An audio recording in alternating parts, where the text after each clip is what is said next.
కొట్టేది మూడో వెంటనే మాకు ఇప్ప పూతలు ఇంకా తాటికలు వచ్చేది, నోట్లో వేసేది, కుట్టుకునేది.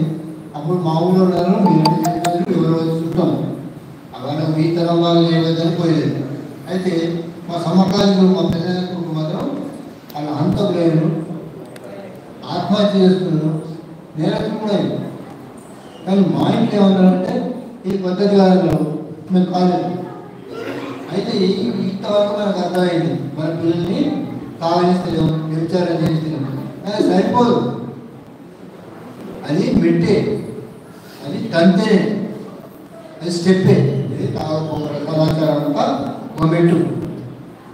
మేము నాకను మా తర్వాత వాళ్ళకి ఏం నేర్పుతున్నాం అంటే తాగకపోతే చేయకపోతే భోగనాలతో రాకపోతే సరిపోదు, ఇంకా లోపల మరింత జ్ఞానం ఉన్నది. ఆ జ్ఞానాన్ని మనం నేర్చుకొని జీవించినట్టయితే 10 మందికి ఉపకారం చేయగలం. ఆ బలంతో మనం కూడా దీర్ఘాయుష్మంతులు అవుతాం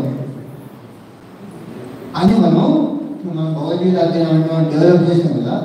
పండగ కోసం చిరుడు కాదు, ఏదో 240 శ్లోకాలు చదివి మామూలుగా దసరాకి ఏం చేసుకుంటారు, గాలి చేసుకుంటారు, దీపావళికి ఏం చేసుకుంటారు, పాయసం చేస్తారు, శివరాత్రికి ఏం చేస్తారు, సత్యమేం చేస్తారు అన్నట్టుగా నా పండుగలు కాదు. సార్ లోపలికి పోవాలి. సారు శాస్త్రం చెప్పాడు. శాస్త్రం అంటే చెప్పినట్టే శబ్దం ద్వారా చెప్పాడు. శబ్దం ద్వారా విన్నది శబ్దమే, దానికి అర్థం కావాలి. అర్థం కావాలన్నది కూడా సరిపోదు. ఈ జ్ఞానం ఇట్లా చేయాలి అని రాదు, ఇట్లా చేయాలి అని సత్యానికి రాదు. అట్లా చేయాలి, అట్లా చేస్తలేము. ఇప్పుడు మన పిల్లలకి అందరికీ మనం ఏం తాగబోయాలంటే తాగుబోతులు కాకపోతే ఒక దగ్గరికి వచ్చాడు మనిషి. అయితే భగవద్గీత చదువుకుంటే ఇంకా లోపలికి పోతుంది. ఆ లోపలికి పోయిన తర్వాత ఇంకా చదువుకోవాలి. ఇంకా చదువుకుంటే ధనం, కనకం, వస్తువు, వాహనం, పౌరు, హోదా, పరివారం అన్నీ కూడబెట్టుకోవచ్చు, చాలా సుఖపడవచ్చు. అక్కడలాగానే ఉన్నాం మనం. ఫిలాసఫీ చెప్పారు. ఫిలాసఫర్స్ ఏం చెప్తారంటే దాన్ని ఏమంటారు, చారువాకం అంటారు. బాగా సంపాదించుకోవాలి, బాగా తినాలి, బాగా తాగాలి, సుఖపడాలి. బాగా తినాలని బాగా సంపాదించుకోవడానికి కుదరదనుకో అప్పు తెచ్చుకోవాలి, ఏం కొట్టాలి, బాగా ఏం పడదు. దాన్ని ఏమంటారు, చారువాక మతం అంటారు. అది చారువాక నాస్తిక మతం. ఆమె నస్తే శరీరం, దేహే నస్తే సర్వం నస్తే, దేహం నష్టమైన తర్వాత అన్ని నష్టమైతాయి. అప్పుడే తెచ్చుకొని సుఖపడు. ఋతం ఘృత్వా ఋతం ऋणం ऋणం ऋणం ఘృత్వా ఘృతం పిబేత్. అప్పు తెచ్చుకొని నీ తాగాలి.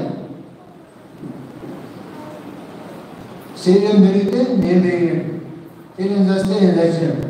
చచ్చినట్టు ఎవరికి అప్పు, ఎవరికి బాకీ. అంచేత మనం సుఖపడాలి. నచ్చేది సుఖపడడం అంటే ఏంటి అంటే ధనము, కనకము, వస్తువు, వాహనము, పవరు, పదవి, ప్రతిష్ట ఇవన్నీ మనం సంపాదించుకోవాలి. సంపాదించుకొని ఏమో ప్రాపర్ సుఖం కాదు. పైసలు ఏం కొనుక్కోవచ్చు, మనం 3 స్టార్ హోటల్ పోవచ్చు, ఇంకా పోవచ్చు. ఇవన్నీ మనం కోరికలన్నీ తీర్చుకోవచ్చు. దీన్ని ఏమంటారు, సహకార సాధనాలు అంటారు. ఏంటి సహకరిస్తాయి? ఆహారం, మైదానాలు సహకరిస్తాయి. యాక్సెసరీ మీన్స్ అంటే ఇంగ్లీష్లో యాక్సెసరీ మీన్స్ సహకార సాధనాలు. ఏం సహకరిస్తాయి? ఆహార నిద్ర మైదానాలు సహకరిస్తాయి. ఆహార నిద్ర మైదానాలు రియల్ యాక్చువల్ ప్రత్యక్ష సాధన. దేనికి? మహాత్మ. ఇక భగవంతుడు భగవంతుడు వీటిని తవ్వి తీర్చి దొరుకుతారు. రుణం కదే ఘృతం పిబేత్ కదా. ఘృతం తాగిన తర్వాత పెద్ద సుఖం రాదు.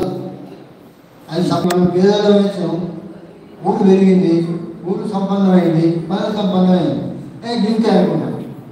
ఇంకా దేవుడు అంటుంటే మనకి ఏం చేయాలి? ధనం, కనకం, వస్తువాహనాలు, పవర్ భోజనాలు మనకు ఆశీర్వదించాలనుకున్నాం. కాదు, అసలు నువ్వే ఒక స్వరూపది. మంచిగా 60,000 కింద వచ్చినాం, 60,000 కింద వచ్చినాం, 8,000 కింద కూడా వచ్చాను. అప్పుడు ఏం లేదు, అద్దులు గుళ్ళు ఏం లేదు. అప్పుడు దీనికి ఏం విలువ లేదు. దడి పెట్టుకుంటే దడి లోపల మన